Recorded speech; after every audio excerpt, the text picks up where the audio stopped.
JEE advance 2019 का result आ चुका है और जैसे ही ये रिजल्ट आता है तो जेईई मेन और एडवांस की काउंसलिंग की चर्चा होने लग जाती है, जोसा के बारे में बात होने लग जाती है। तो आइए इस वीडियो में जानते हैं इन सभी की डिटेल्स और जेईई एडवांस 2019 की रिजल्ट हाईलाइट।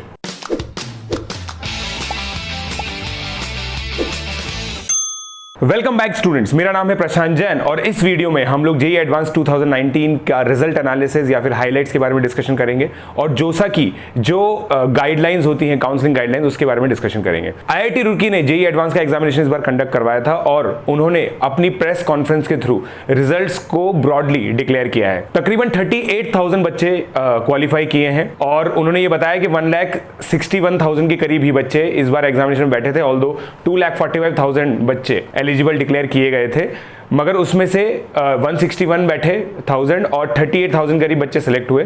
33,000 इसमें तकरीबन मेल मेंबर्स हैं और तकरीबन 5,000 स्टूडेंट्स गर्ल मेंबर्स हैं। सो ये जो डिटेल कैटेगरी वाइज सिलेक्शंस हैं वो आप अपनी स्क्रीन पे देख सकते हैं। तो इस बार पिछले साल से थोड़ा सा ज्यादा सिलेक्शन इस बार जेईई अथॉरिटीज ने किया है। अब आप अपनी स्क्रीन पर कैटेगरी वाइज जो टॉप रैंक्स है वो देख रहे हैं। सीआरएल में AIR 1 कार्तिकेय गुप्ता की आई है, AIR 2 हिमांशु सिंह की आई है और AIR 3 अर्चित बुबना की आई है। उसी तरह से डिफरेंट कैटेगरी की जो रैंकिंग्स हैं आप अपनी स्क्रीन पर देख सकते हैं। अब कुछ रिजल्ट हाइलाइट्स के बारे में डिस्कशन कर लेते हैं। जैसा मैंने आपको बताया 1,61,000 बच्चे इस बार एग्जाम दिए थे, जिसमें तकरीबन 38,000 बच्चे सिलेक्ट हुए। AIR 1 कार्तिकेय गुप्ता जो मुंबई जोन के टॉपर हैं, उनके 372 में से 346 मार्क्स आए। अगर आप लोगों को याद हो तो जब जेईई एडवांस एनालिसिस मैंने किया था तो तकरीबन 350 के करीब फर्स्ट रैंक बताई थी, तो उसी के आसपास कहीं पे फर्स्ट रैंक आई है। AIR 10 इस बार जो गर्ल टॉपर हैं इस बार की, उनकी आई है, उनके मार्क्स 308 आउट ऑफ 372 आए हैं। इसका मतलब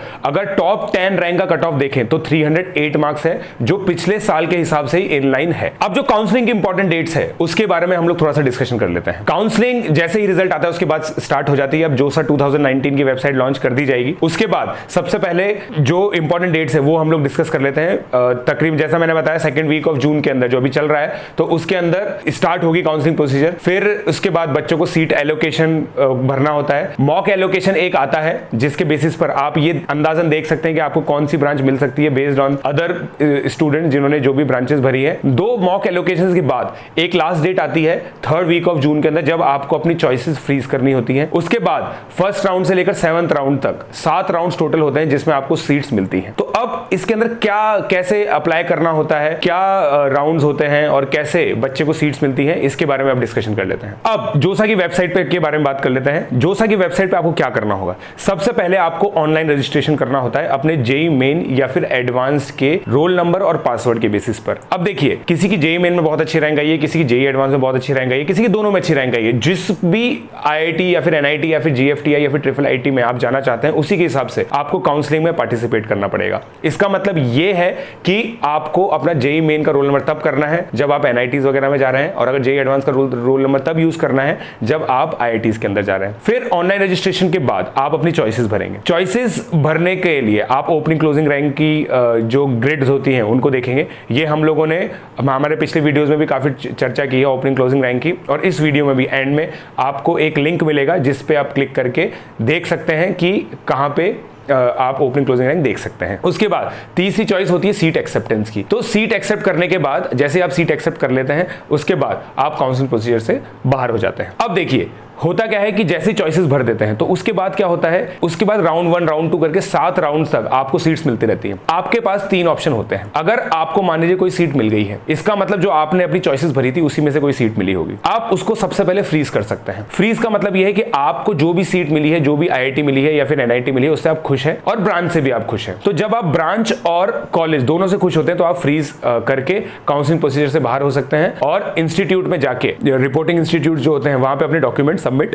कर सकते हैं। दूसरा ऑप्शन होता है स्लाइड का। स्लाइड का मतलब यह होता है कि आपने जो चॉइसेस भरी है उसमें से आपको इंस्टीट्यूट तो अच्छा मिल गया, मगर आप चाहते हैं कि आपकी ब्रांचेस ऊपर नीचे हो जाए। मान लीजिए आपने IIT बॉम्बे भरा, IIT बॉम्बे में आपको सिविल इंजीनियरिंग मिल गया, अब आपको केमिकल इंजीनियरिंग चाहिए था, तो आप क्या कर सकते हैं, स्लाइड कर सकते हैं। तो उस केस में क्या होगा कि सिविल इंजीनियरिंग से ऊपर अगर मान लीजिए सीट खाली बचती है, किसी ने केमिकल इंजीनियरिंग छोड़ दिया IIT बॉम्बे का और कुछ और ले लिया, तो आपको केमिकल इंजीनियरिंग मिल सकती है। तो ऐसे केस में आपका इंस्टीट्यूट तो फिक्स हो जाता है मगर आपको ब्रांच बेटर मिलने के चांसेस होते हैं। तीसरा ऑप्शन होता है फ्लोट का। फ्लोट मतलब होता है कि आपको ब्रांचेस और इंस्टीट्यूट दोनों से अभी सेटिस्फेक्शन नहीं है और आप चाहते हैं कि आप काउंसलिंग प्रोसीजर में बने रहें और आपको और ऊपर के ऑप्शन मिल जाए। तो जिन बच्चों की खासकर 5,000 से 10,000 के बीच में रैंक आती है उनके लिए फ्लोट ऑप्शन बहुत काम का होता है। उनको फ्लोट ऑप्शन को बहुत अच्छे से यूटिलाइज करना चाहिए। अब आप अपनी स्क्रीन पर कुछ लिंक्स देख सकते हैं। जैसा मैंने आपको बताया कि जोसा की जो गाइडलाइंस हैं कि डॉक्यूमेंट कौन सा होता है, क्या सबमिट करने होते हैं, रिपोर्टिंग कहां पे करनी होती है, तो इन सब की डिटेल आपको कॉलेज दुनिया की वेबसाइट पे मिल जाएगी। इसका लिंक हम लोगों ने अपने डिस्क्रिप्शन पे भी लिख रखा है। उसके अलावा ओपनिंग क्लोजिंग रैंक आपको जेईई एडवांस की